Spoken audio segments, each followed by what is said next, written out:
Devenir maître de sa destinée. Une émission de l'Institut spécialisé en éveil du potentiel et maîtrise de la destinée ISEP. À l'ISEP, nous recevons la clé avec Maître Justin Dongbehoundé, métaphysicien, sociologue de l'éducation, vous allez maîtriser le pouvoir de vos vibrations, découvrir le territoire de votre potentiel, les clés du bonheur et des formules sacrées. pourvu de lumière et dans la plénitude. Une émission pour vous aider à atténuer vos souffrances, vivre mieux et longtemps. Inonde les chantiers de lumière de chaque jour.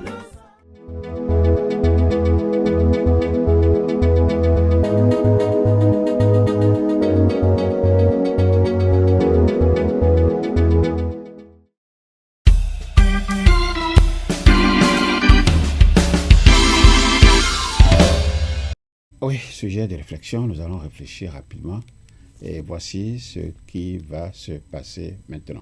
C'est le sujet de réflexion. Je vous invite donc à suivre très rapidement, en quelques petites minutes, la vidéo et je reviendrai par la suite. Nos cargos attendent au port pour le minerai. Nous avons payé les taxes d'exportation.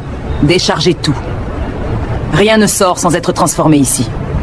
Si vos usines restent en Europe, votre minerai restera dans nos ports. Notre présence militaire protégera votre pays contre toutes les menaces extérieures. Une nation protégée par d'autres reste fragile. Nous préférons apprendre à nous défendre nous-mêmes pour rester réellement libres. Une commission personnelle sera versée si vous signez discrètement ce contrat d'extraction pétrolière. Cette discussion est publique maintenant. Mon peuple doit comprendre pourquoi nos richesses disparaissaient pendant que nous restions pauvres. Votre nouvelle monnaie pourrait perdre toute valeur rapidement sans notre garantie internationale. Une monnaie liée à notre travail et nos ressources ne disparaît pas. Seules les illusions s'effondrent avec le temps. Notre entreprise peut exploiter votre gisement immédiatement. Vous gagnerez beaucoup d'argent sans aucun effort. Nous avons déjà gagné sans apprendre. Cela nous a rendus dépendants. Cette fois, nous apprendrons avant de gagner. Changer votre système scolaire pourrait désavantager vos enfants face au marché mondial de l'emploi. Nos enfants ne doivent pas courir derrière le monde. Ils doivent créer leur propre chemin et inviter l'humanité à suivre. Vous manquez d'expérience pour gérer cette mine. Notre partenariat vous assurerait des profits très rapides. Pendant longtemps, nous avons cru cela. Aujourd'hui, nous apprenons. La compétence s'acquiert, mais la dignité ne se négocie jamais. Vendre votre invention vous rendrait riche immédiatement. Pourquoi refuser cette offre exceptionnelle ? L'argent disparaît vite, mais la connaissance reste. Nous choisissons ce qui construit demain, pas seulement ce qui brille aujourd'hui. Vous devez payer vos intérêts ce mois-ci sous peine de sanctions internationales. Calculez ce que vous nous avez volé depuis 1960. La dette est remboursée. C'est vous qui nous devez des siècles de vie. J'ai passé ma vie à croire que réussir signifiait partir loin de ma terre. On nous a appris à enrichir la maison des autres. Maintenant que la conscience revient, la route du succès ramène ici. Le monde commence enfin à vous respecter davantage. Quel est votre secret politique ? Nous avons arrêté d'attendre l'approbation des autres.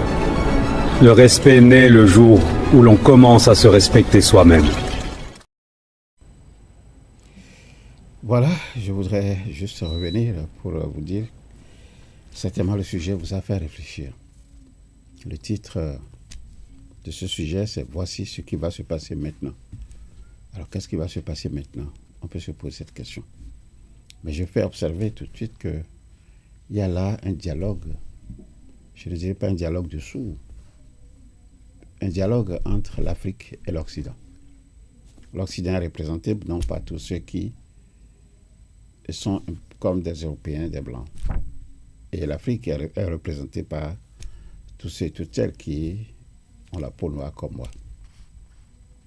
Alors, qui a introduit cette causerie, cet entretien, ce dialogue? C'est l'Occident. Et l'Occident dit, nos cargos attendent au port pour le minerai. Nous avons payé les taxes d'exploitation. Pardon, nous avons payé les taxes d'exportation. Et l'Afrique a répondu quoi? Décharger tout. Rien ne sort sans être transformé ici. Si vos usines restent en Europe, notre minerai restera dans nos ports. Et puis l'Occident réplique. Notre présence militaire protégera votre pays contre toutes les menaces extérieures. Ce discours, on l'a tout le temps entendu. Et puis l'Afrique se lève et dit, une nation protégée par d'autres reste fragile. Nous préférons apprendre à nous défendre nous-mêmes pour rester réellement libres.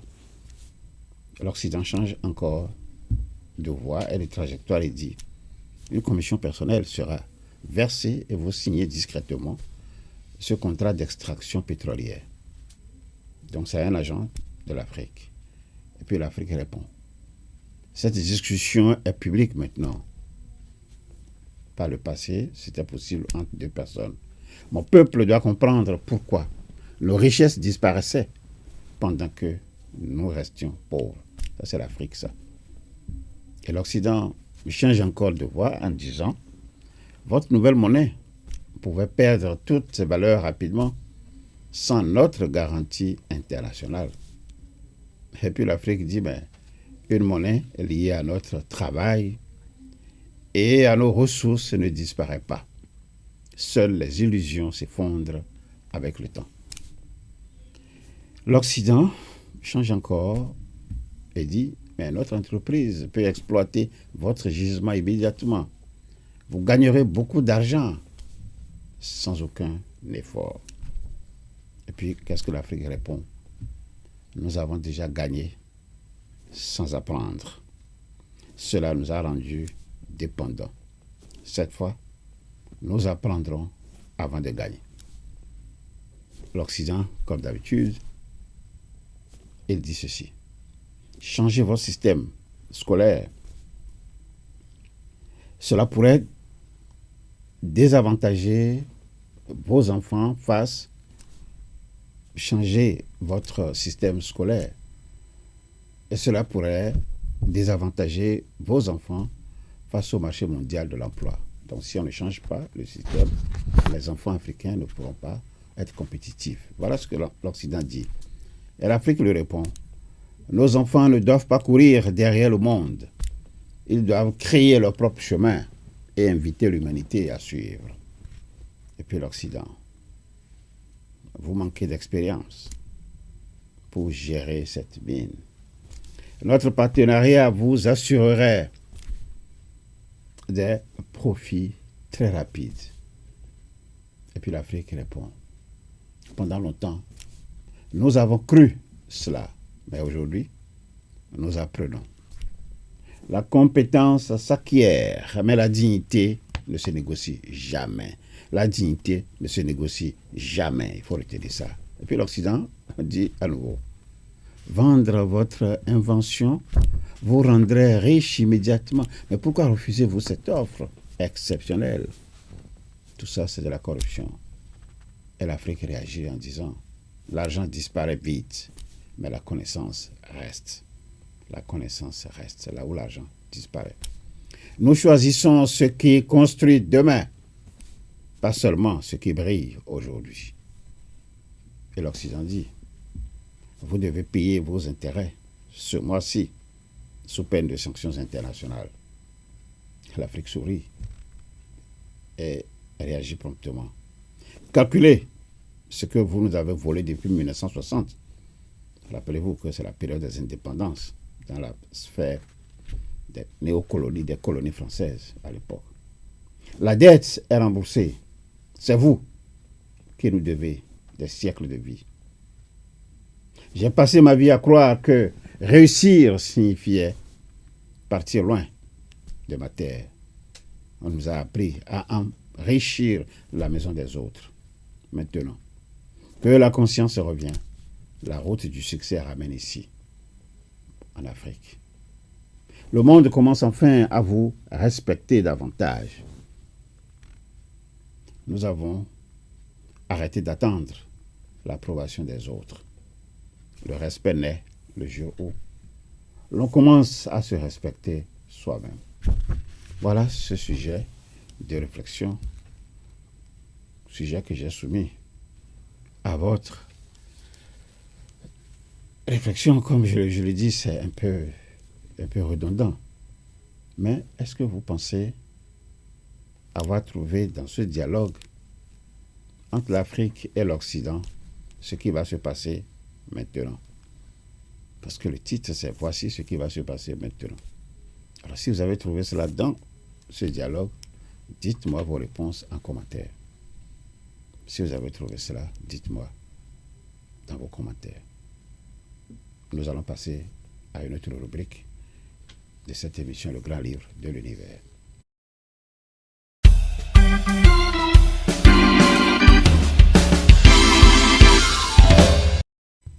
Leçon de vie. Le titre de cette leçon de vie, surtout le numéro d'aujourd'hui, c'est « La vie tourne ». Je dis bien « La vie tourne ». Nous allons suivre ensemble cette courte vidéo. Suivez. La vie tourne, ne l'oublie jamais. Aujourd'hui, tu es fort. Aujourd'hui, tout semble être entre tes mains. Mais demain, tout peut basculer en un instant. Un oiseau peut manger des fourmis quand il est en vie, mais une fois mort, ce sont les fourmis qui le dévorent. La roue tourne toujours. Tu peux avoir du pouvoir, de l'argent, du succès, mais le temps est plus puissant que tout. Il peut tout te donner, comme il peut tout te reprendre. Avec un arbre, on peut fabriquer des millions d'allumettes, mais une seule allumette suffit à réduire en cendres des millions d'arbres. Une seule erreur, un seul faux pas, et tout peut s'effondrer. Alors, n'oublie pas d'être humble, ne méprise personne, ne sous-estime personne, parce que dans cette vie, rien n'est acquis, rien n'est éternel. Respecte chaque personne que tu croises, car tu ne sais jamais qui tu devras supplier demain. Le temps remet toujours chacun à sa place. Voilà, la vie tourne. Et cette vie qui tourne, on vous demande, et on demande à chacun, ne l'oublie jamais. Aujourd'hui, tu es fort, tu penses.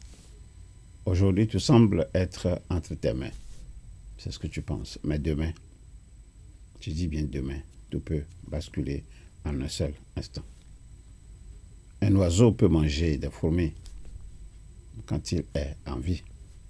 Mais une fois mort, ce sont les fourmis qui le dévorent. La roue tourne toujours. Tu peux avoir du pouvoir, tu peux avoir de l'argent, tu peux avoir du succès, mais le temps est plus puissant que tout. Il peut tout te donner, comme il peut tout te reprendre.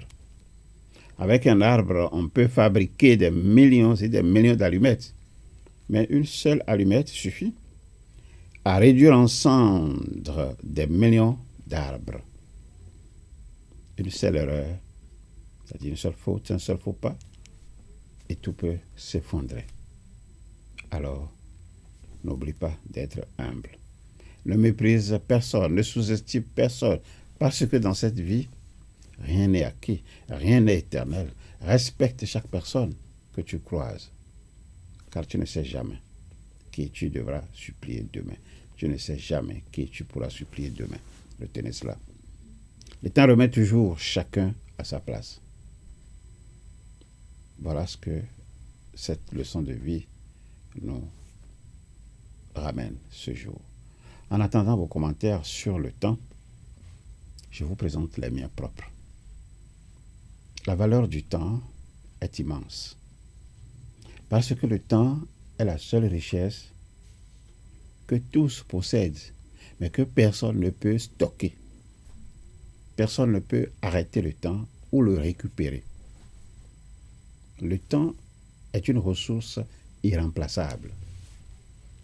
L'argent peut se gagner et se perdre. Le philosophe Sénéca écrivait que ce n'est pas que nous manquons de temps, non, mais que nous en perdons beaucoup. Le temps est la mesure de la vie. Mal utiliser le temps, c'est perdre une partie de sa vie. Le temps est un facteur de maturation. Sans le temps, rien ne mûrit. Chaque instant est une possibilité d'agir, une possibilité de décider, une possibilité d'aimer, une possibilité de créer. Ce qui donne au temps sa valeur, c'est l'usage que nous en faisons. En un mot, la valeur du temps réside dans le fait qu'il est limité, irréversible, constitutif de notre vie et porteur d'opportunités. Alors à ce titre, on pourrait dire, je parle du temps, quelle est la monnaie de l'existence? Alors une question se pose. Est-il vrai qu'on ne sait jamais qui on devra supplier demain? Alors dans le dialogue que j'ai soumis à votre réflexion tout à l'heure, vous avez vu un Occident imbu de lui-même supplier l'Afrique pour reprendre ses cargos de minerais saisis. Vous avez vu ça? Un Occident supplier l'Afrique pour, soi-disant, la protéger contre les menaces extérieures. Vous avez vu un Occident imbu de lui-même supplier l'Afrique pour signer discrètement un contrat d'extraction pétrolière. Vous avez vu un Occident supplier l'Afrique pour assurer la garantie de sa nouvelle monnaie, pour exploiter ses gisements, pour faire quoi d'autre? Un Occident qui a supplié l'Afrique pour qu'elle change son système scolaire. Un Occident qui a supplié l'Afrique pour acheter ses inventions. Mais, qu'avez-vous constaté? L'Afrique n'a pas reculé devant ces menaces de sanctions internationales. Pourquoi? Parce que le temps est là. L'heure a sonné et la conscience est revenue. Ce qui va se passer maintenant réside alors où? C'est encore la question qui est revenue ici. L'Afrique ne doit plus jamais courber les chiens devant l'Occident. Elle doit se tenir debout, droite, dans ses bottes. Arrêter d'attendre l'approbation des autres. C'est à ces conditions que le monde commencera enfin à la respecter. Le respect naît le jour où l'on commence à se respecter soi-même. Voilà ce qu'il faut retenir. Et la question donc que nous sommes posée au départ trouve un peu comme une source de sa réponse dans ce que nous venons de vivre au niveau de la vie tourne. Nous allons passer à la troisième rubrique, force de savoir.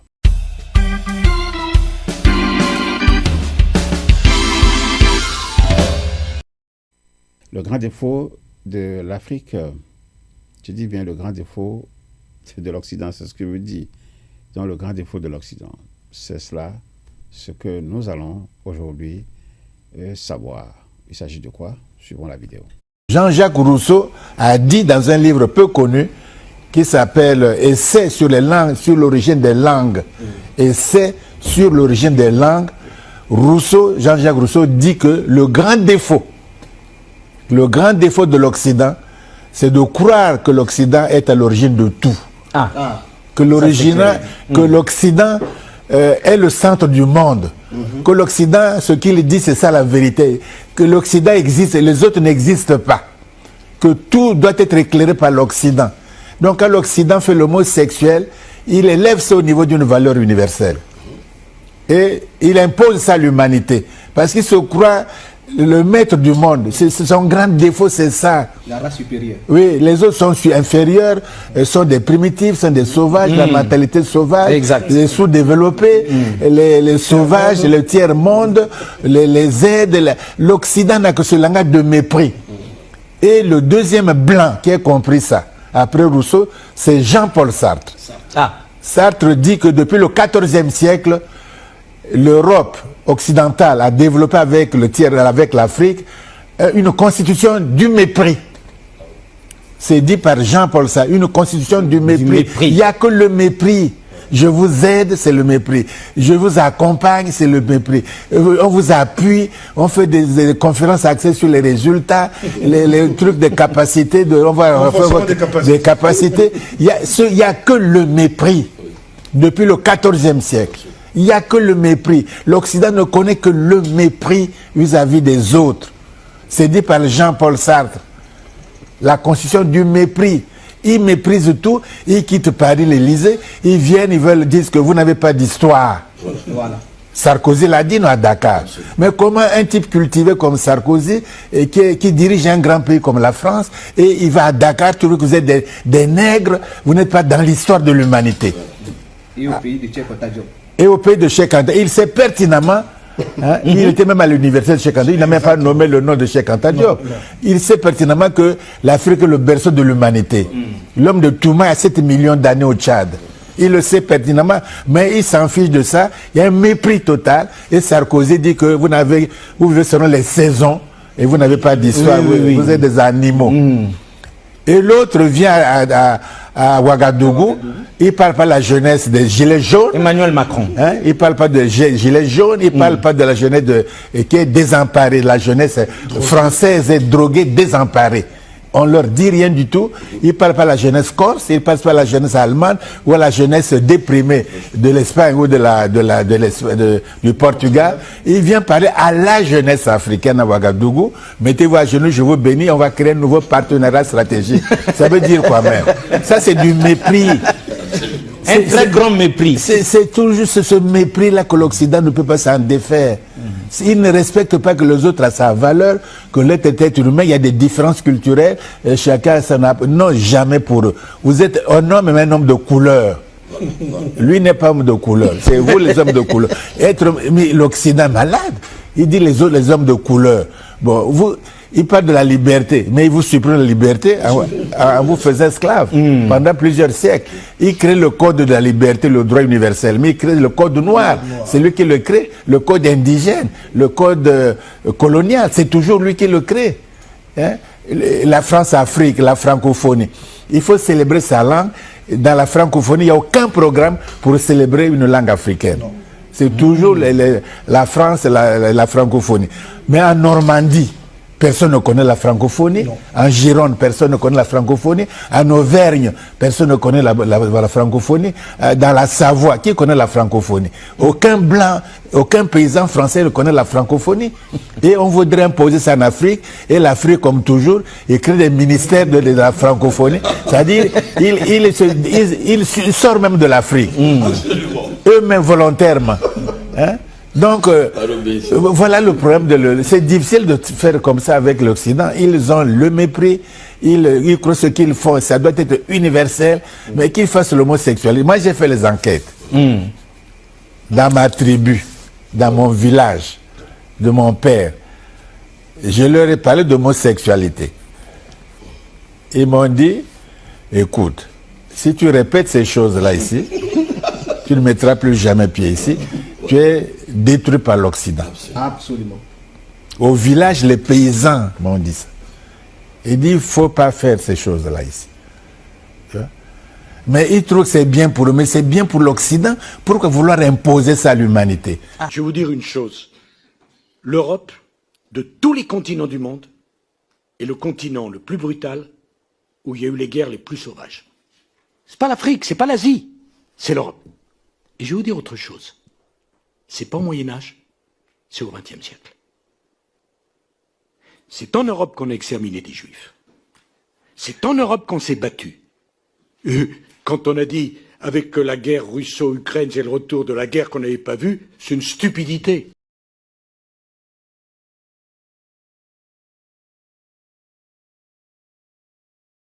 Alors, vous avez suivi Théophile Obenga. Il vous a fait maintes révélations dans cet entretien que vous pouvez retrouver à partir donc, de liens qui vous renvoient, cela s'est affiché sur votre écran, qui vous renvoie sur YouTube. Mais Théophile Obenga, qui est-il exactement? Peut-être que vous le savez. Théophile Obenga est un intellectuel, un historien, un linguiste et un égyptologue originaire de la République du Congo, ce qu'on appelle le Congo-Brazzaville. Il est surtout connu pour ses travaux sur l'histoire ancienne de l'Afrique et pour sa défense de l'idée d'une continuité culturelle et linguistique entre l'Égypte antique et les civilisations africaines subsahariennes. Théophile Obenga est proche intellectuellement de Cheikh Anta Diop. Et il se réclame même d'ailleurs, il se dit que c'est son maître. En 1974, lors du colloque qui a été organisé au Caire par l'UNESCO sur le peuplement de l'Égypte ancienne, Obenga et Diop, donc Cheikh Anta Diop, ont défendu la thèse de l'africanité de l'Égypte antique. Vous savez, les travaux de Théophile Obenga suscitent encore de nos jours des débats importants dans le monde académique. Quoi qu'on dise de lui, Théophile Obenga est un penseur africain, un penseur engagé dans la révalorisation de l'histoire et des civilisations africaines. Ça, il faut qu'on retienne cela de lui. Cet entretien qui vous a donné l'occasion de suivre porte, de mon point de vue, sur deux grands défauts de l'Occident. Il a mis en relief deux grands défauts de l'Occident. Le premier a été révélé par Jean-Jacques Rousseau, que vous connaissez, et le second a été révélé par Jean-Paul Sartre. Le premier défaut de l'Occident, selon Rousseau, rapporté donc par Théophile Obenga, c'est de croire qu'il est à l'origine de tout. L'Occident croit qu'il est le centre du monde et que ce qu'il dit est la vérité. C'est son premier défaut.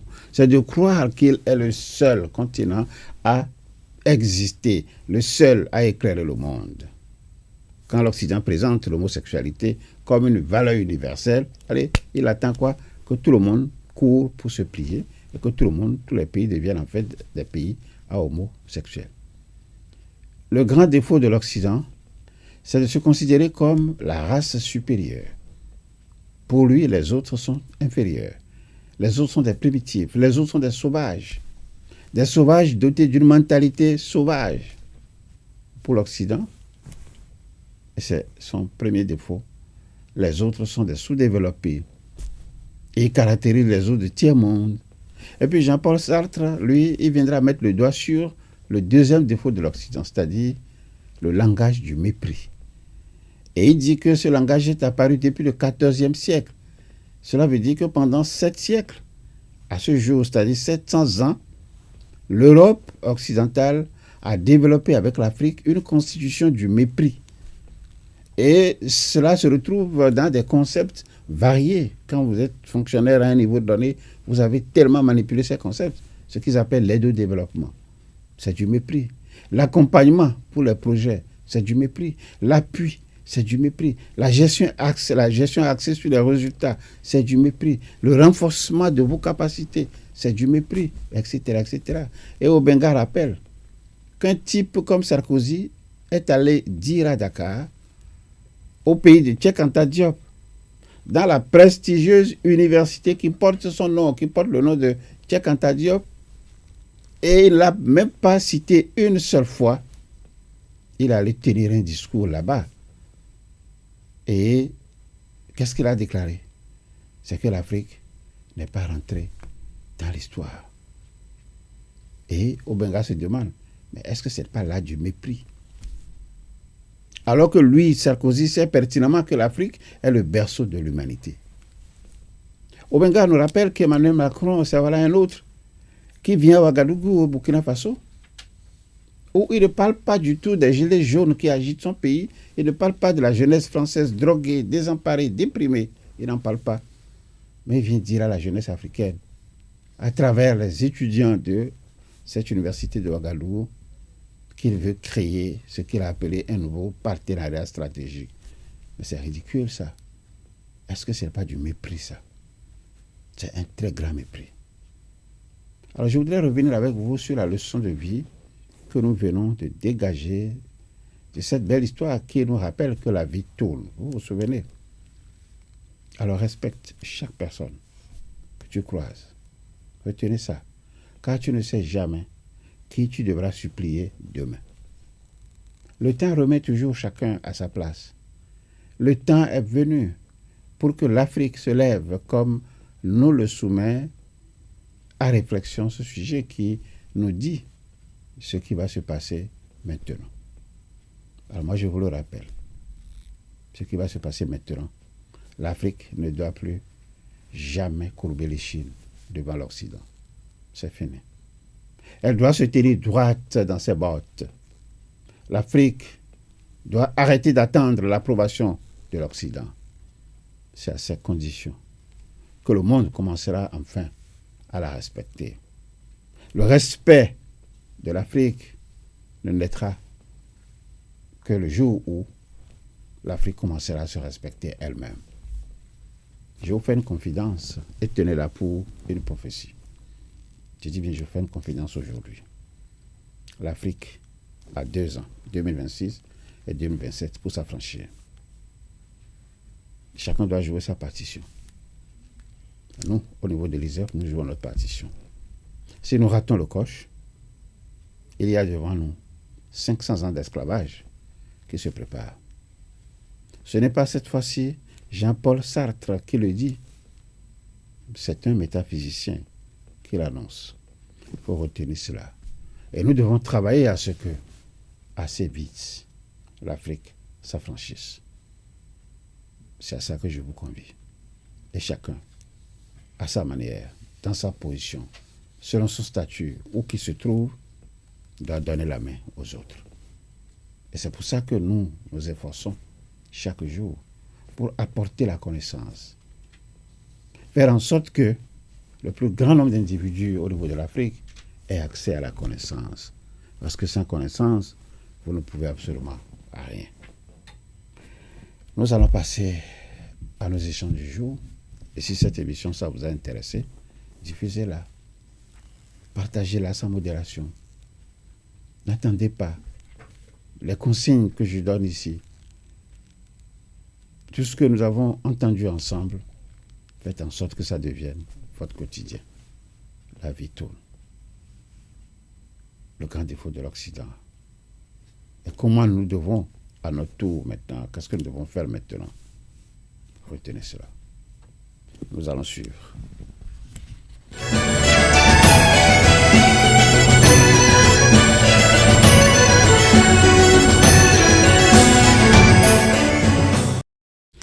Voilà nos échanges de ce jour. Et je voudrais voir avec vous assez rapidement ce que représente un outil précieux. Vous l'avez ici, c'est le mouchoir magnétique. Je vais vous parler un tout petit peu de sa genèse et de son mode opératoire. Un tout petit peu. Je pourrais revenir après sur d'autres aspects, mais aujourd'hui, nous allons parler de ça. Et pourquoi nous allons parler de ça? Parce que je trouve nécessaire que ce mouchoir, qui reste un des outils principaux de l'ISEP, que ce mouchoir soit davantage connu pour les innombrables services qu'il a rendus à ceux qui ont eu l'occasion de l'utiliser. Tout à l'heure, je disais que sans connaissance, vous ne pouvez pas aller de l'avant. Alors, quand je veux parler de l'histoire de ce mouchoir, c'est que je sais d'avance qu'elle est inséparable de l'histoire même de l'Institut spécialisé en éveil du potentiel et maîtrise de la destinée. C'est inséparable. C'est inséparable pas parce que je suis le directeur fondateur de l'ISEP, c'est inséparable parce que, d'une manière générale, l'on dit souvent, et ça revient dans le discours des étudiants, qu'il est difficile de parler de l'ISEP. Donc, quand il est difficile de parler de l'ISEP, il est aussi difficile de parler du mouchoir magnétique. C'est-à-dire qu'on ne peut pas parler de l'un sans parler de l'autre. Alors, il s'agit aujourd'hui de voir avec vous comment j'en suis arrivé à l'idée d'un mouchoir magnétique. Et je ne peux pas en parler sans revenir, sans faire un retour aux fondamentaux de l'ISEP.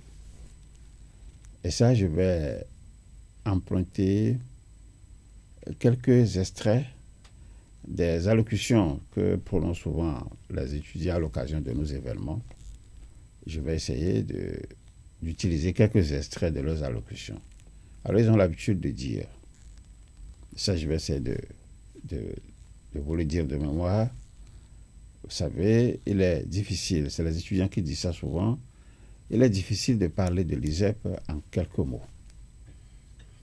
Il est difficile de parler de l'ISEP en quelques minutes, parce que, vous le savez peut-être, l'ISEP éblouit de par sa luminosité, étonne de par son immensité et sécurise de par son ambiance et ses actions. Personne à ce jour n'appréhende avec une très grande certitude les contours mystiques de l'ISEP, encore moins les profondeurs réelles de notre bien-aimé frère maître Maouyan Justin Dongbe-Houndé, qui en est le directeur fondateur. C'est les étudiants qui ont l'habitude de dire cela, et moi j'emprunte cet extrait. Il faut avoir du cœur pour parler de l'ISEP, parce que on ne sait jamais par où commencer et on ne sait par où terminer. Parce que quand vous commencez, vous avez toujours à dire. C'est cela l'état réel des choses. Et je doute qu'il y ait en ces lieux, pendant que nous sommes en train de parler, une seule âme pour me démentir. Voilà, je le répète encore, ce que les étudiants, dans leur ensemble, pour ceux qui ont gardé la ligne, dans leur ensemble, ont l'habitude de dire. À l'ISEP, et ça, moi je complète, nous avons décidé d'étudier les causes de nos souffrances.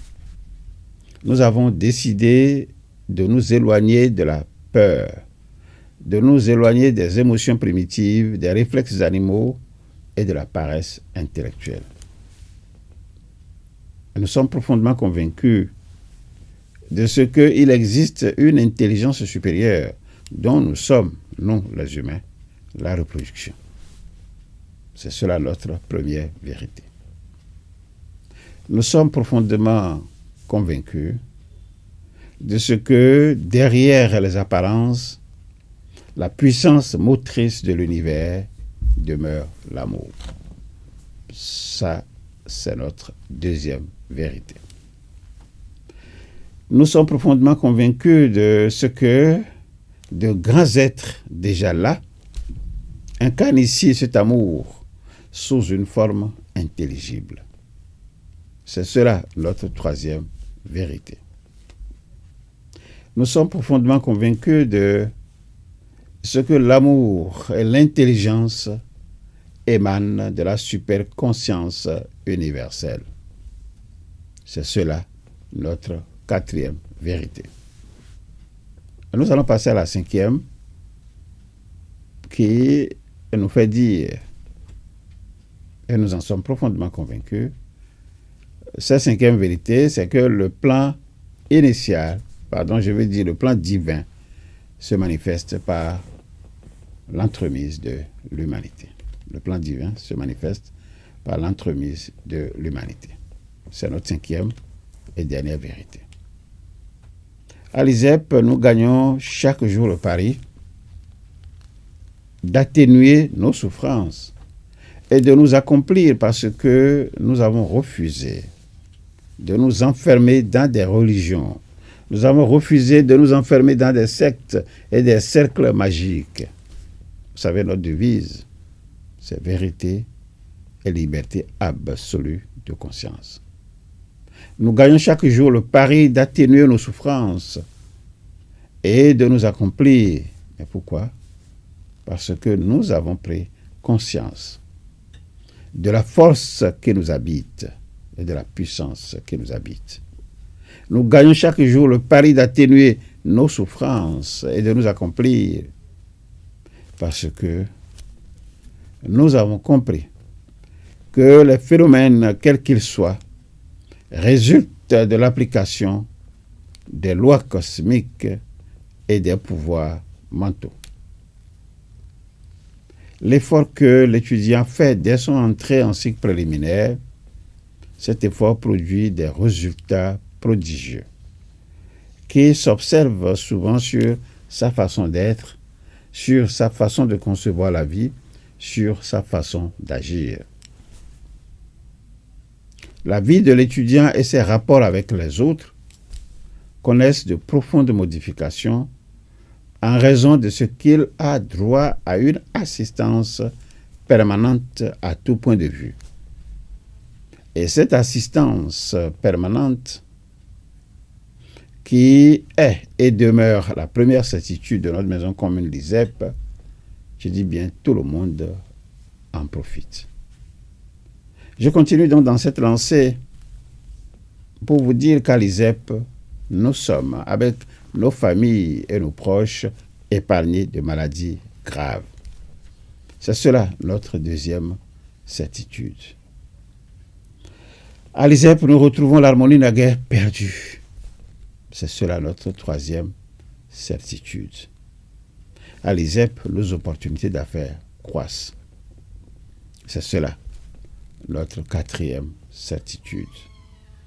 À l'ISEP, nous gagnons des connaissances jamais trouvées ailleurs.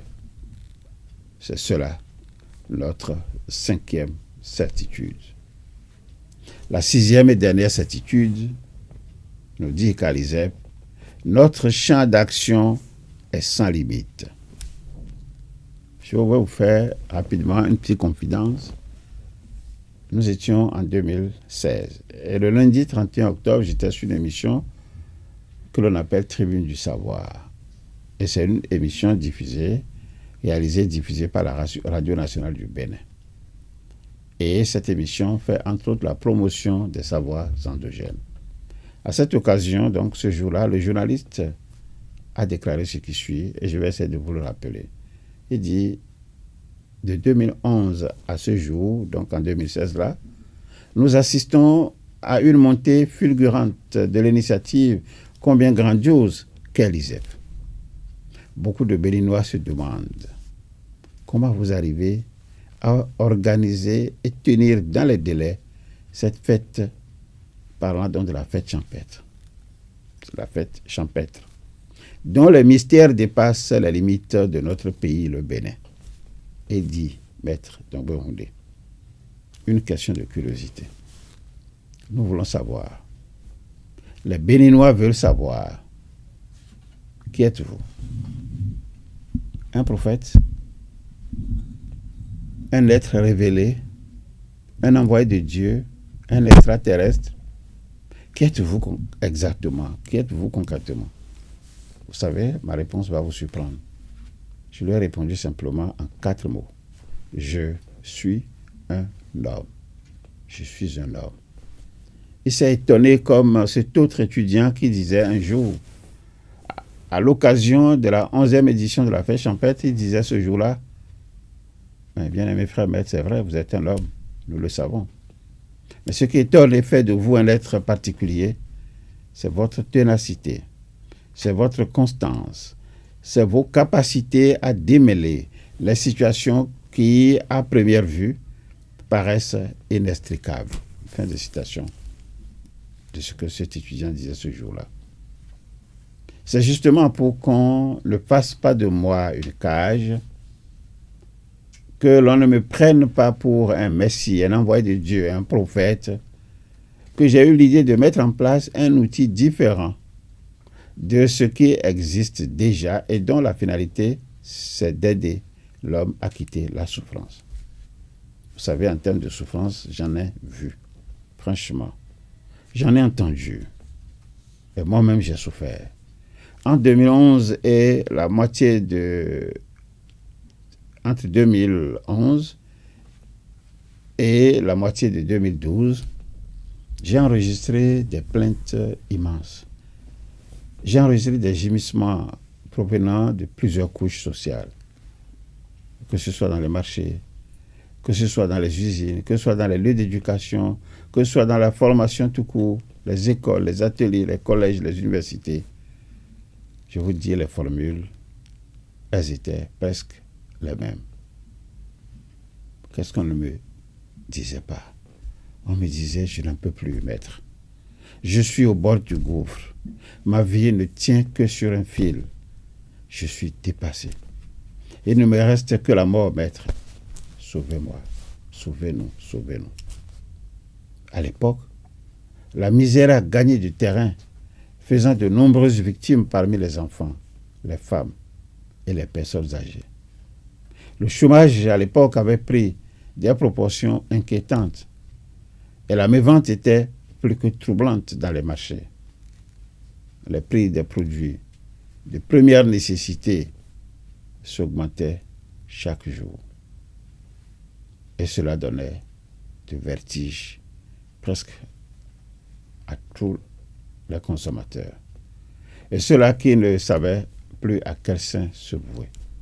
Visiblement, ceux qui venaient en consultation chez moi, c'était la lecture que je faisais de leur vie. Le tableau était plus que sombre. Il fallait donc agir vite pour redonner l'espoir à ces âmes qui mouraient à petit feu, lentement, mais sûrement. Je m'étais donc lancé, un peu comme un défi, dans une aventure, en m'appuyant sur 2 conseils. Le premier conseil, je l'ai obtenu de André Siegfried, qui demande d'être toujours prêt à remettre en question ce que l'on croyait savoir. Et cela permet de partir en voyage sur la planète parmi les hommes et surtout dans le royaume des idées. C'est lui qui m'a conseillé ça. Et le second conseil, je l'ai reçu de Théodore Monod. Lui, il a répondu presque aux détracteurs de l'ISEP en disant: vous qui pensez que l'utopie, l'ISEP, c'est de l'utopie, il a dit non. L'utopie, c'est simplement ce qui n'a pas encore été essayé. Vous n'avez pas essayé l'ISEP, vous ne pouvez pas dire que c'est de l'utopie. Alors, dès lors que j'ai reçu ces 2 conseils, je me suis senti soutenu. Et j'ai établi le premier protocole en me fondant sur la possibilité de laisser pénétrer la lumière. C'était le premier élément de ce protocole. Ensuite, sur le principe de succession, c'est le deuxième élément, considérant que la lumière succède aux ténèbres. En me fondant aussi et surtout sur la porte de la lumière, c'est le troisième élément du protocole. En me fondant sur la préparation physique, c'est le 4e élément. La préparation technique, c'est le 5e élément. La création de la matière et de la conscience, c'est le 6e élément. En me fondant sur la possibilité de charger les produits par soi-même, un autre élément, la possibilité de charger les produits par les entités d'influence planétaire. Je me suis fondé sur l'expérience de l'éternité. Alors voilà des mots d'une compréhension un peu difficile. Mais je ne voudrais pas continuer à vous ennuyer un peu plus en vous parlant des choses qui ne vous seraient peut-être d'aucune utilité. Cependant, je vais vous dire 2 petites choses encore. En réponse à la question de savoir ce qui est derrière le mouchoir. Parce que quand nous parlons de mouchoir, on a toujours demandé, mais c'est quoi? Qu'est-ce qu'il y a derrière? Des étudiants m'ont rapporté souvent qu'on leur a demandé là où il se trouve. Mais quel est l'esprit qui est derrière ce mouchoir? Ou avec quelle puissance on a fabriqué le mouchoir? Je vais vous convier à une première expérience, si vous voulez, apprendre à fabriquer. L'expérience est de charger des produits par soi-même. C'est cette expérience-là, charger des produits par soi-même. La façon la plus simple de charger un produit, c'est d'utiliser les entités horaires. Il faut répéter la charge plusieurs fois, je dis bien plusieurs fois, pour obtenir le maximum d'efficacité. Le principe des entités horaires est le suivant. Retenez ça pour essayer. L'énergie de la planète considérée est la plus forte durant la première heure qui suit le lever du soleil. L'heure en question ne correspond pas toujours à 60 minutes. Non, ça ne correspond toujours pas à 60 minutes. Elle résulte de la division de la durée du jour par 12. Là, je vais vous convier à une deuxième expérience. Si vous y arrivez, c'est fini. Vous allez pouvoir fabriquer le mouchoir. L'expérience est charger des produits à partir des entités planétaires. Je prends une planète comme Saturne. À la première heure, c'est-à-dire un samedi, juste après le lever du jour, placez le produit que vous voulez charger. Ça peut être une bougie, ça peut être un mouchoir, ça peut être un cordeau. Placez le produit devant vous, mais en restant dans un oratoire.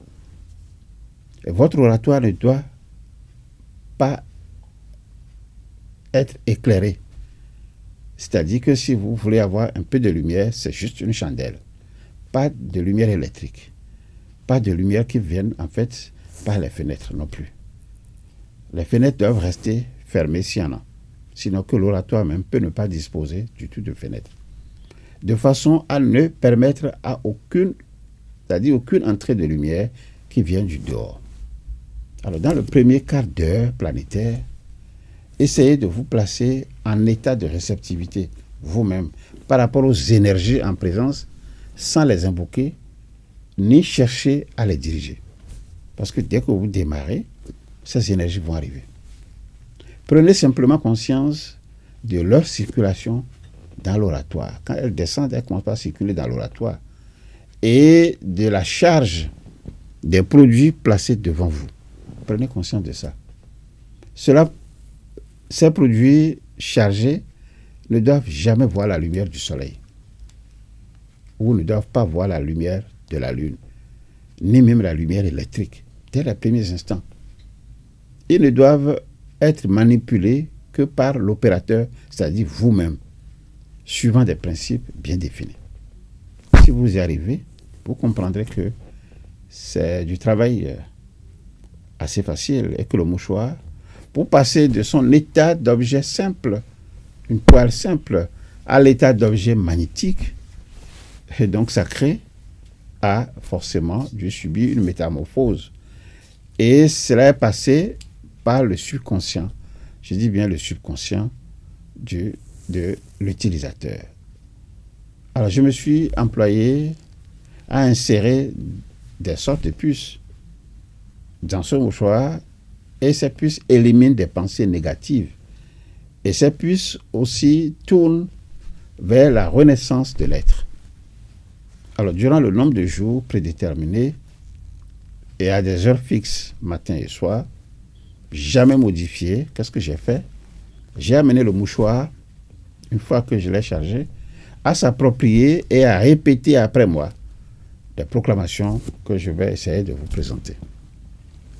Suivez bien ces proclamations. Quand moi je dis, le mouchoir répète.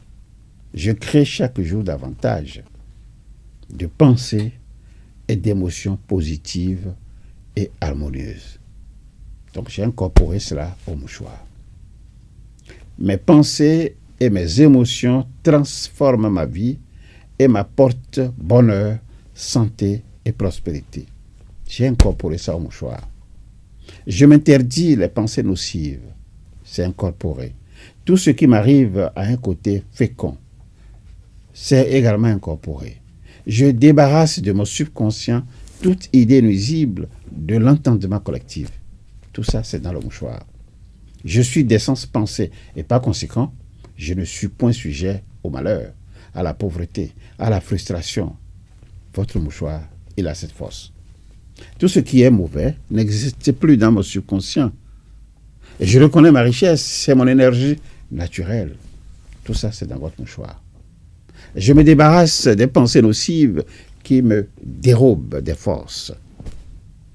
J'ai ordonné cela, c'est dans le mouchoir. Je découvre en moi la puissance nécessaire et je contrôle mon esprit à volonté. Vous avez le mouchoir, vous avez ce pouvoir. Je convertis rapidement mes pensées nocives en pensées de grande valeur. Le mouchoir a cette capacité de transformation. J'invite la négativité des autres. J'évite la négativité des autres. Je dis bien, j'évite la négativité des autres. Je ne partage pas l'échec qui vient d'autrui. Je ne m'installe jamais dans la dépression, dans la peur, dans la colère, dans la pauvreté, dans la maladie, dans le manque d'énergie, dans les luttes, dans les conflits, dans les mauvaises relations. J'ai introduit tout ça dans le mouchoir. Je change de régime mental et j'élimine l'ingestion négative. Tout ça, je l'ai introduit. Je sature mon subconscient de pensées fécondes, bien dirigées, qui m'apportent ce que j'attends de la vie. J'ai introduit tout ça dans le mouchoir. Je forge le lendemain par mes pensées d'aujourd'hui. C'est pourquoi je les formule selon mes souhaits les plus sincères. Mes pensées sont fécondes. Oui, mes pensées sont fécondes. Je suis en moi-même total et complet. Ma vie s'épanouit dans une totale perfection. je me perfectionne tout le temps en effaçant mes doutes, en effaçant mes défauts. Je résiste à mes mauvais instincts et je deviens chaque jour meilleur. Alors vous savez, tout ça s'est incorporé au mouchoir. Et cette recherche que je vous livre en si peu de temps m'a absorbé. Ça, je ne vous le cache pas. Du 1er novembre 2011 au 30 juin 2012, soit en 8 mois de travail assidu, de travail ardu, de travail passionné, de fatigue parfois aussi, hein. Ça je ne vous le cache pas. Je suis parvenu à 23h59 ce 30 juin de l'année 2012 à réaliser le premier mouchoir, dont le cycle d'utilisation commence le 1er juillet. Donc vous comprenez pourquoi, au départ, nous avons réservé le mois de juillet pour célébrer le mouchoir magnétique.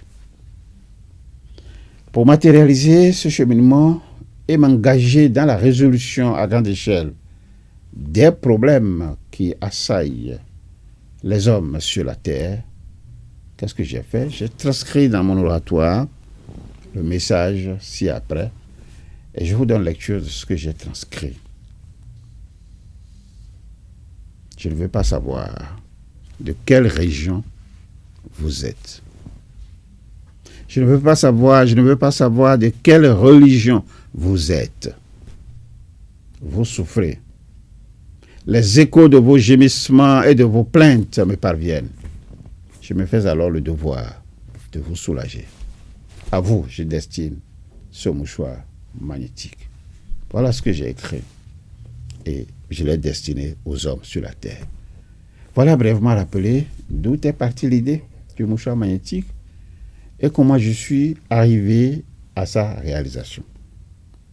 La pensée humaine a une facette magnétique que tout individu de bien, je dis bien tout individu de bien, peut utiliser pour réaliser de grandes choses. Mais quel en est le mode opératoire quand nous parlons de ce mouchoir magnétique? C'est la deuxième partie de nos échanges. Le mouchoir magnétique repose sur le magnétisme de la pensée. Il faut retenir ça, pas plus. Il n'y a pas un esprit derrière, mamiwata, machin, etc. Non.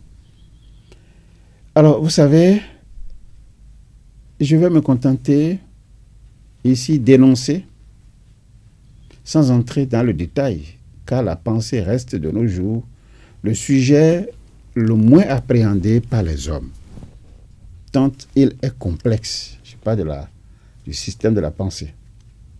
Donc ce système est complexe et beaucoup d'humains s'embrouillent quand il s'agit de l'appréhender.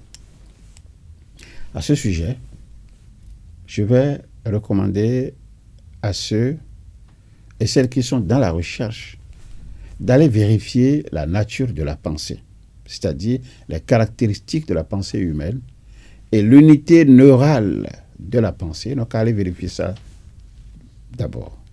Ensuite, je vais recommander à ceux qui sont dans la recherche d'aller vérifier la cognition et le cortex associatif, c'est-à-dire la connaissance des objets, la cognition spatiale, l'attention, la planification, l'imitation et la compréhension. Troisième sujet que je vais recommander à vérifier, c'est l'étude du cerveau humain et de la cognition. Il faut associer ça sous le rapport des méthodes en neurosciences cognitives et leur puissance d'analyse. Il faut aller regarder ça. Ceux qui sont dans la recherche, je vous invite à vérifier la symétrie cérébrale et la pensée. Donc tout ça orienté dans la connaissance de l'hémisphère gauche, vous allez voir ce que c'est que le langage et la pensée. Vous êtes dans la recherche, je vous invite à aller voir, à vérifier ce que j'appelle la variation dans l'organisation cognitive en termes de différences liées au sexe, de différences liées à une sorte de dominance naturelle et de synesthésie. Vous êtes dans la recherche, allez vérifier l'intelligence sous les rapports de multiplicité, de divergence et de convergence, d'hérédité, d'environnement et de synapses. Si ça vous intéresse, allez vérifier ça. Allez vérifier la conscience, orientée vers deux questions clés. La première question, pourquoi sommes-nous conscients? Et quel est le substrat neurobiologique de la conscience? Voilà les deux questions auxquelles il faut chercher des réponses. Je voudrais vous inviter, peut-être enfin, à vérifier comment fonctionne ce que j'appelle souvent la boucle épistémologique du cheminement de la pensée humaine. Alors, si ça vous intéresse, vous pouvez aller vérifier aussi le rôle associé de la parole audible ou de la parole muette sous la forme de commande que nous lançons. Vous parlez ou vous ne parlez pas, c'est une commande que vous lancez. Allez vérifier la fusion de la pensée et de la parole en termes de semence que produit la commande. Vérifiez le voyage de la semence à travers le temps et l'espace en fonction de l'histoire de chacun, donc de votre histoire. Alors, quand vous allez vérifier tout cela, vous retrouverez dans l'ouvrage que j'ai écrit, intitulé « Tu es ce que tu penses », un passage explicatif que je vais vous citer. Comment le mouchoir fonctionne. J'ai dit, les voies de Dieu sont impénétrables. Il en est de même de notre subconscient. Le temps est quelquefois nécessaire. Il y a des domaines où il faut savoir exercer sa patience. Tout vient à point pour celui qui sait attendre, pourvu qu'il ait bien passé la commande. Donc, lorsque nous sommes en harmonie avec notre projet, il se réalise très vite. Donc, vous utilisez le mouchoir, allez, vous avez la réponse immédiatement. Sans doute parce que le projet nécessitait une mutation intérieure. Et la mutation se produit à partir de tout ce que moi j'ai incorporé à ce mouchoir. Donc, les mots-clés sont donc passer une commande, faire confiance, délégation, accepter le travail du temps, se transformer soi-même. Voilà. Alors tout cela que je vous dis aujourd'hui, c'est pour vous rappeler que l'anagramme de Dieu, dont vous parlez souvent, Dieu, Dieu, Dieu, l'anagramme nous renvoie au mot vide. Je voudrais donc juste attendre sur ce mot vide. Quand nous parlons d'anagramme, c'est que quand vous allez voir Dieu, vous allez voir D, vous allez voir I, vous allez voir E, vous allez voir U. Et nous disons, son anagramme, c'est vide. Mais V est venu d'où? Mais vous remarquez que dans Dieu, vous avez I, D et puis E. Vous regardez dans l'alphabet français, du point de vue de A, B, C jusqu'à Z, quand vous allez voir U, quelle est la lettre qui arrive immédiatement après? C'est V. Alors ici, le U a été remplacé donc par le V pour juste vous montrer que Dieu dont vous parlez, c'est un vide qui vous habite. Et ce vide qui vous habite, vous devez constamment chercher à emplir de connaissances ce vide-là. Mais pas n'importe quelle connaissance, les connaissances vraies, les connaissances justes, les connaissances libératrices. Alors si vous arrivez à emplir ce vide, vous-même vous devenez Dieu. C'est en fait ce que ça veut dire. C'est pour ça que nous parlons de anagramme. Alors donc, en concevant le mouchoir, en le réalisant, parce que ce n'est pas quelqu'un qui l'a fait, qui m'a remis, c'est moi qui l'ai inventé, c'est moi qui l'ai fabriqué, c'est moi qui l'ai réalisé. Et je viens de vous décrire le protocole, je viens de vous dire tout ce qu'il y a là-dedans en termes de pensée, je viens de vous dire comment vous pouvez vous aussi vous exercer à charger les matières que vous voulez. Je dis bien, si vous y arrivez, bon, c'est tant mieux. Il suffit d'aller dans la Bible, vous allez retrouver les actes un chapitre qui parle des actes, et surtout l'acte de l'apôtre Paul, des apôtres. Et quand vous allez arriver là, vous allez découvrir que Paul a été l'apôtre de l'Église catholique, du christianisme de toute façon. Il avait utilisé le mouchoir pour guérir même les malades. Il avait utilisé le mouchoir pour dégager les mauvais esprits qui habitaient les gens. Mais depuis qu'il est mort, je ne sais pas si au niveau de l'Église, ça fait 2000 ans et plus, si vous avez entendu parler une seule fois le mouchoir de l'apôtre Paul. Moi, je ne suis pas un apôtre, je ne suis pas un envoyé de Dieu, je ne suis pas un extraterrestre, je suis un homme comme vous. J'ai étudié, j'ai appris. Et j'ai compris que nous avons une force et nous avons également une puissance qui nous habite. Mais cette force et cette puissance, ça ne peut en fait se manifester que si elles sont développées. Et j'ai compris que nous sommes la reproduction d'une intelligence. Et à partir de ce moment, j'ai commencé par chercher. Et quand les gens, en fait, que moi je reçois en consultation, je les vois souffrir, je me dis, mais comment je vais essayer de mettre à la disposition de ces gens un outil qui pourrait les soulager sans que ces gens-là ne soient obligés d'aller vers moi. Souvenez-vous, quand vous allez vous retrouver au niveau de la Bible, que tous ceux qui avaient utilisé le mouchoir de l'apôtre Paul ne l'avaient jamais acquis. C'est l'apôtre Paul qui avait son mouchoir et qui l'utilisait pour les autres. Mais ici, moi, j'ai dit non. Il faut que je mette le mouchoir à la disposition de ceux qui sont dans le besoin. Ça veut dire qu'un problème se pose chez vous. Vous n'avez pas besoin d'aller me voir. Vous prenez votre mouchoir et vous l'utilisez tel qu'on vous l'a décrit. Et si vous l'utilisez et que vous avez les résultats, c'est tant mieux. Mais si vous n'avez pas les résultats, commencez à vous demander vous-même, est-ce que ce que j'appelais tout à l'heure le travail du temps, est-ce que vous avez attendu? Est-ce que vous avez, j'ai dit un mot là tout à l'heure, délégation. Est-ce que vous avez compris le sens de délégation, le travail du temps? La mutation dont que vous devez réaliser en vous-même avant que ce que vous recherchez puisse se réaliser. Si vous arrivez à vous observer de l'intérieur, vous comprendrez que vous-même qui êtes en train d'utiliser le mouchoir, vous-même, vous n'êtes pas n'importe qui. Voilà ce que je voudrais partager avec vous au cours de cette émission. Je vais m'arrêter ici pour ce jour, espérant simplement que cette émission vous a intéressé. Et si elle vous a intéressé, recommandez-la à au moins 10 personnes de votre entourage avant la fin de cette journée. Je dis bien 10 personnes avant la fin de cette journée. Ainsi, vous aurez fait œuvre utile en sauvant des vies. Pardon. Achetez le mouchoir magnétique, le voici, dont nous venons de parler. Achetez ça. Si vous l'avez acheté, cela fait déjà 2 ans avec vous, il faut commencer à penser à comment le remplacer, vous en approprier un autre. Utilisez votre mouchoir pour assister ceux qui souffrent à côté de vous. La vie tourne.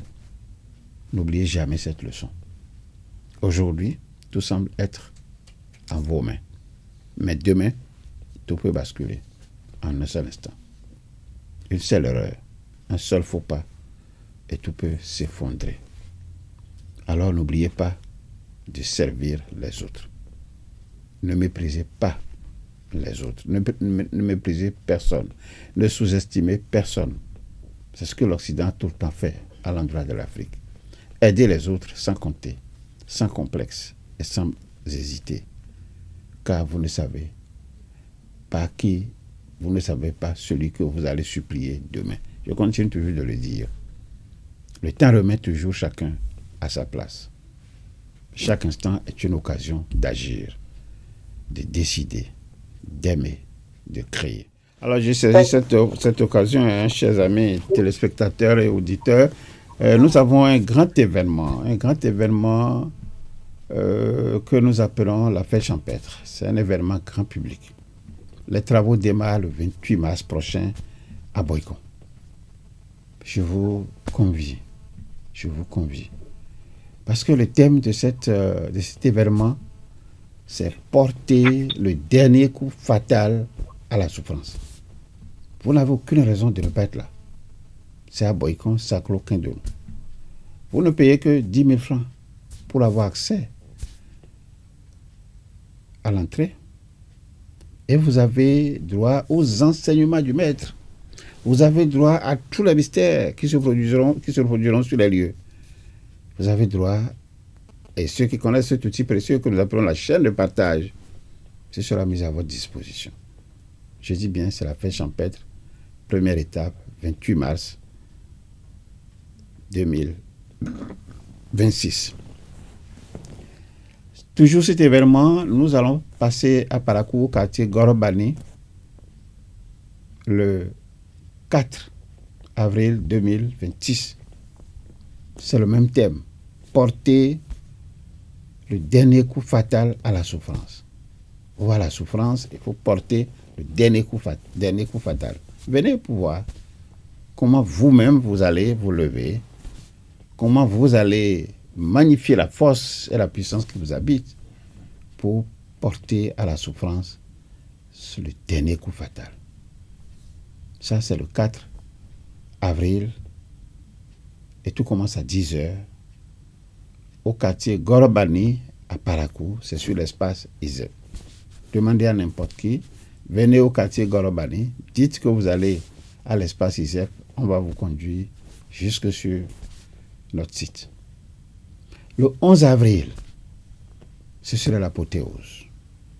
Parce que nous avons des étudiants méritants. Ceux-là et celles-là qui sont arrivés au bout du processus de transformation de leur vie, de mutation intérieure. Ceux et celles qui ont compris qu'il est possible de devenir un autre être. Qu'il est possible de modifier sa vision du monde, de modifier sa façon de concevoir la vie, de changer sa façon d'agir. Ces étudiants et ces étudiantes seront élevés ce jour-là devant vous, grand public, au rang de maîtres métaphysiciens. C'est un événement inédit. Cela ne s'est jamais produit, à ma connaissance, au Bénin ici, où une école a pu produire des métaphysiciens qui va mettre à la disposition du grand public. Certainement, nous aurons des invités qui vont venir de l'extérieur. Nous aurons donc des invités, ceux-là qui ont été tout au début de cette initiative que nous appelons ISEP. Nous aurons des personnalités. Ce sera l'occasion pour vous de venir découvrir davantage. Et ce jour-là, nous allons parler également du mouchoir magnétique. Nous allons parler d'autres outils. Je prends le cas du DCP. Le DCP, ça contribue. À quoi je réserve cela comme un suspense? Il y a ce que nous appelons la tige de lumière. Ça fait quoi? Je réserve ça pour ce 11 avril. Donc vous n'avez aucune raison de ne pas être là. Si vous voulez vraiment être vous-même, si vous avez compris que nous avons l'obligation de commencer par faire ce que nous devons faire. Rendez-vous déjà le 28 mars, ensuite le 4 avril et enfin le 11 avril. Les étudiants, ils sont nombreux à aller vers vous. Faites-leur plaisir, soutenez-les, accompagnez-les parce qu'ils ont besoin de vous à leur côté. Soyez nombreux à les soutenir et à venir voir comment ça va se passer. Je sais qu'actuellement, il y en a parmi eux, parmi les étudiants, qui sont dans des villages, en train de sensibiliser les gens pour dire, vous ne pouvez plus rester isolés les uns des autres pour espérer que votre vie va changer. Mettez-vous ensemble dans des comités. Je sais qu'à cette époque, nous sommes dans une civilisation en danger. C'est difficile, dans un village, de retrouver 20 personnes, de retrouver 25 personnes qui acceptent de se donner la main pour apprendre ensemble. Je sais d'expérience que c'est difficile, mais ce n'est pas impossible. Ouvrez, comme nous le disons, vos oreilles. Ouvrez vos yeux pour découvrir et pour entendre. C'est tout ce que je vous donne comme dernier conseil pour clôturer cette émission. Alors je voudrais vous recommander, tour à tour quelques ouvrages. Pour la culture générale, vous avez cet ouvrage qui s'affiche déjà sur votre écran. C'est France-Russie, la grande histoire. Donc vous allez découvrir ça. Il y a des ouvrages que moi-même j'ai écrits, je vais vous présenter quelques-uns. Ça ne fait pas la totalité des ouvrages, mais cependant, je vous présente quelques-uns. Tu es ce que tu penses. C'est affiché sur votre écran.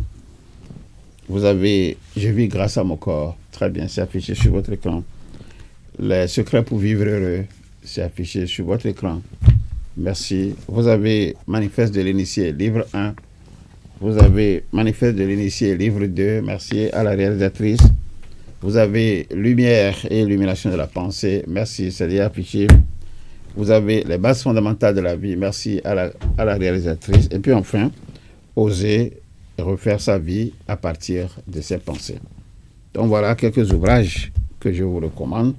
Je vous recommande également les carnets à cadeaux. Si vous avez pu faire au moins 2 étapes de la fête champêtre telle que je l'annonce, vous avez droit à un carnet à cadeaux. Mais si vous avez fait une seule étape, vous n'avez pas droit au carnet à cadeaux. Si vous êtes venu seulement le 11 avril pour soutenir un étudiant ou une étudiante, soyez gentils, ne me bousculez pas, vous n'aurez pas droit au carnet à cadeaux. Mais si vous avez fait les 3 étapes, le 28 mars, le 4 avril et puis le 11 avril, vous avez droit à un carnet à cadeaux et vous avez droit encore à un bonus. Ça, ce qui est dans le bonus, je garde ça et vous allez découvrir ça le 11. Donc merci à tous et toutes celles qui prendront au sérieux ce que nous sommes en train de dire et qui vont devoir en fait faire cette expérience avec nous. Donc, ce carnet à cadeaux, c'est à vous. Alors, vous pouvez passer dans nos bureaux. Ça, c'est mis en vente. Ça contient des recettes, des remèdes aux problèmes que vous avez. Donc, ici, vous avez peut-être, je ne sais quoi. Vous regardez dans le carnet à cadeaux. Si c'est là-dedans, une proposition se retrouve. Allez, vous utilisez cela sans être obligé d'aller vers autrui. Je crois que nous allons nous arrêter là pour ce jour. Espérons vous retrouver dans 2 semaines dans la même position pour un autre contenu. D'ici à là, restez en notre compagnie pour suivre les autres programmes. Et puis, rendez-vous le 28 mars, le 4 avril et le 11 avril. Allez, d'ici à là, portez-vous bien et à bientôt.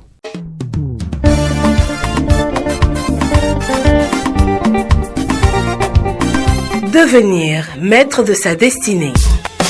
Une émission de l'Institut spécialisé en éveil du potentiel et maîtrise de la destinée ISEP. À l'ISEP, nous recevons la clé avec Maître Justin Dongwe-Houndé, métaphysicien, sociologue de l'éducation, vous allez maîtriser le pouvoir de vos vibrations, découvrir le territoire de votre potentiel, les clés du bonheur et des formules sacrées. Pourvu de lumière et dans la plénitude. Une émission pour vous aider à atténuer vos souffrances, vivre mieux et longtemps. Inonde les chantiers de